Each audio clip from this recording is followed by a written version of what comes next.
Salem, salut, moi c'est Camille.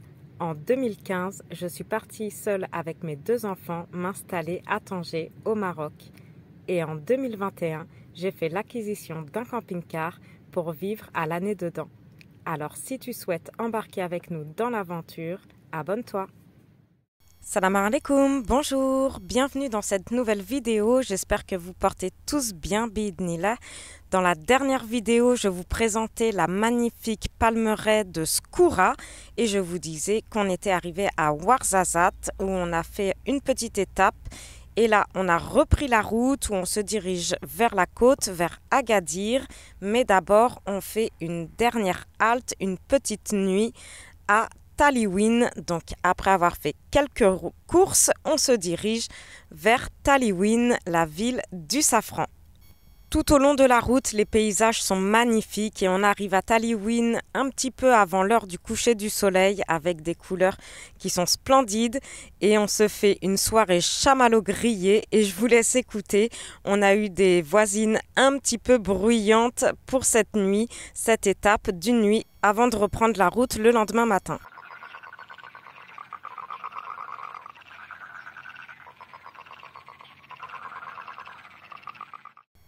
Après 2 petites heures de route, le lendemain, nous voici arrivés à quelques kilomètres d'Agadir. J'en profite pour enfin prendre le temps de m'occuper des pneus puisque j'avais crevé un pneu sur la route de la vallée du Dadès. Et quand j'étais dans ce garage, enfin c'est un spécialiste du pneu, un vendeur de pneus, j'ai en même temps vu sur le devant un camping-car qui était à vendre. C'est le camping-car du propriétaire du garage. Il m'a laissé faire une petite visite et je vous ai filmé ça pour vous le montrer, pour vous montrer un petit peu les camping-cars, les prix des camping-cars qui sont en vente au Maroc. Donc je n'en sais pas plus concernant le nombre de kilométrages, qu'est-ce qui a été changé, réparé, etc. La seule chose que je sais, c'est qu'il est de 99 et il est très cher à mon goût. N'oubliez pas qu'au Maroc, tout se négocie et là je pense qu'il faut beaucoup négocier puisqu'il est à 230 000 dirhams, ce qui fait un peu plus de 20 000 euros. Donc je vous laisse en description de la vidéo le numéro de téléphone puisque moi je ne peux rien faire d'autre. Donc si vous avez besoin de plus d'informations, vous téléphonez. Donc c'est un camping-car Capucine avec ici un lit fixe 2 personnes. Vous avez une seule fenêtre avec volet et moustiquaire. Ici le poste de conduite, la cabine, avec des housses de fauteuil, des fauteuils qui ont l'air plutôt neufs. Mais pour en revenir au prix, je vois par rapport au mien que j'ai acheté au Maroc, c'est vrai qu'il est quand même beaucoup plus cher. Et par rapport à l'état qui est pas terrible. Là, vous avez plein de rangements des placards. Là, j'ai pu remarquer un mur qui s'effritait un petit peu. Donc, je pense qu'il faudrait refaire le mur. Il y a dû avoir une infiltration.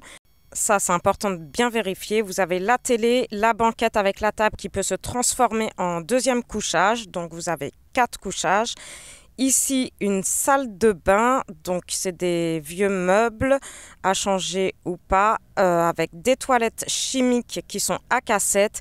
Et ici, par contre, vous avez une très grande douche. Ça, j'ai bien aimé la grande douche, plus grande que moi dans mon camping-car, avec une fenêtre, 2 grands miroirs. Et la douche qui est vraiment séparée des toilettes, une très grande douche. Là, un chauffage, à demander s'il fonctionne ou pas, je ne sais pas du tout. Encore des grands rangements.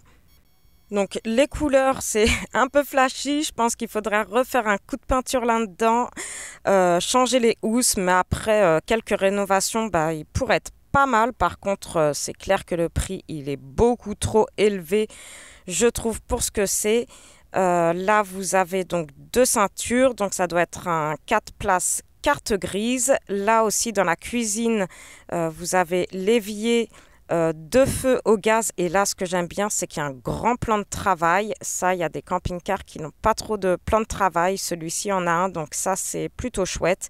Encore des grands placards en haut de la cuisine, une échelle pour monter dans la capucine. Vous avez un lanterneau avec moustiquaire volé au plafond. Ici, une fenêtre pareille, moustiquaire volé.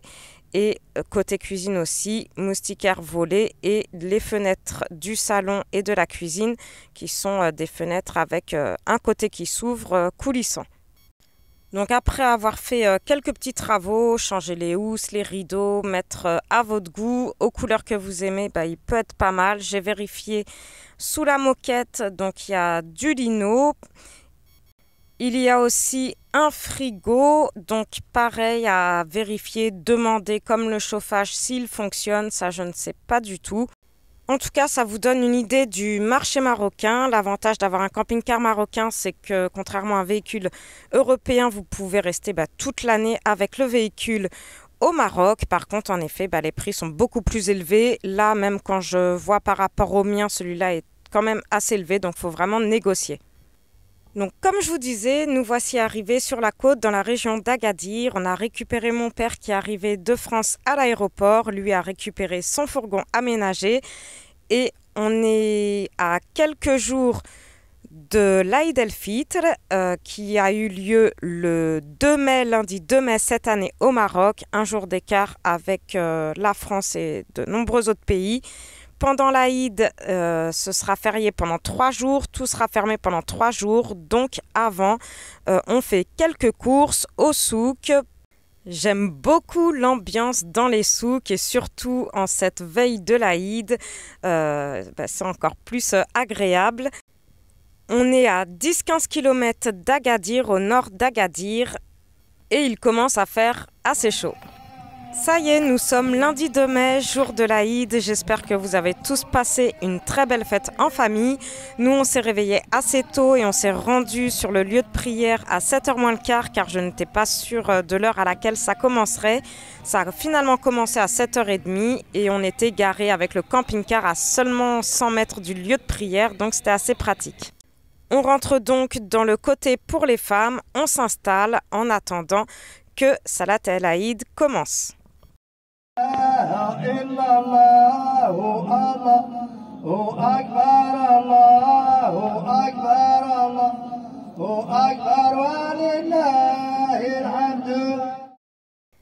Le temps était un petit peu nuageux et tant mieux, il n'a pas fait trop chaud, on n'avait pas le soleil qui nous tapait dessus, il y avait assez de monde.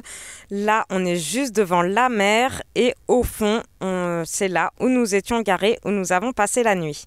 On revient donc au camping-car et on se prend un petit déjeuner. Un mois qu'on n'avait pas pris de petit déjeuner à cette heure-ci et qu'on n'avait pas mangé comme ça en journée dehors face à la mer. Et après une petite sieste en fin de matinée, on s'est fait un barbecue toujours en extérieur face à la mer devant les camping-cars. Donc c'est jour de fête avec des cadeaux pour les enfants. Moi, ils sont assez grands et ados, donc pas de cadeaux, mais un petit peu d'argent. Et même si on ne fait rien de spécial, ce fut quand même une belle journée qu'on a passée en famille. J'espère aussi que vous avez tous passé une belle fête. J'espère aussi que cette vidéo vous aura plu. N'oubliez pas de liker et de laisser un petit commentaire, ça fait toujours plaisir. Vous pouvez aussi me suivre quotidiennement sur Instagram, du même nom que la chaîne YouTube, Kamaso Family. Et je vous dis à bientôt pour une prochaine vidéo. À commenter et si vous avez aimé, à liker. Si vous n'êtes pas encore abonné, abonnez-vous et je vous dis à bientôt pour la prochaine vidéo.